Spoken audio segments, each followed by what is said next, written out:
ఈ చాలా రోజులకి వైజాగ్‌కి మంచి రోజులొచ్చాయి. వైజాగ్ ముస్తాబవుతుంది చూస్తున్నారు కదా!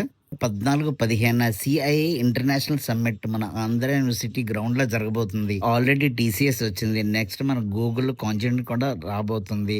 సో, మన ఈ ఇంటర్నేషనల్ సమ్మిట్ ద్వారా ఇంకా కంపెనీలొస్తే మన వైజాగ్ ఇంక తిరగలేదు. ఈ చాలా దేశాల నుంచి రిప్రజెంటేటివ్స్ వస్తారనమాట. వైజాగ్ ఎలా ఉంది? మనకిక్కడ స్టాండర్డ్స్ అన్నీ చూస్తారు. సో, ఈ నీట్‌గా ఉన్నదంటే మనకి చాలా కంపెనీలు రావడానికి ఛాన్స్ ఉంది. సో, మనం కూడా ఎక్కడ చెత్తేయకుండా మన వైజాగ్‌ని నీట్‌గా ఉంచుకుందాం. ఓకే. ఇలా ఆల్రెడీ విప్రో, మహేంద్ర ఇంకా చాలా కంపెనీలున్నాయి. ఎళ్ళిపోయిన ఐబీఎం కూడా మళ్ళీ తిరిగి రావాలని మనం కోరుకుంటున్నాం. పాడైపోయిన రోడ్లు, ఫుట్‌పాత్‌లు రిపేర్ చేస్తున్నారు. మొక్కలన్నీ కొత్త మొక్కలు తెచ్చి అన్నీ ఏస్తున్నారు. వాటిని మళ్ళీ ఫ్యూచర్‌లో పాడు చేయకుండా గ్రిల్స్ కూడా ఏస్తున్నారు. చేయవలసింది సింపుల్‌గా ఏం లేదండి. వైజాగ్ నీట్‌గా, క్లీన్‌గా ఉంచుకున్నామంటే మనకు బోలెడు కంపెనీలొస్తాయి. మనది కూడా హైటెక్ వైజాగ్‌లా తయారవుతది. హైటెక్ సిటీలాగా అనమాట. సో, మనం కూడా ఒకళ్ళు చేతులు కలుపుదాం. మన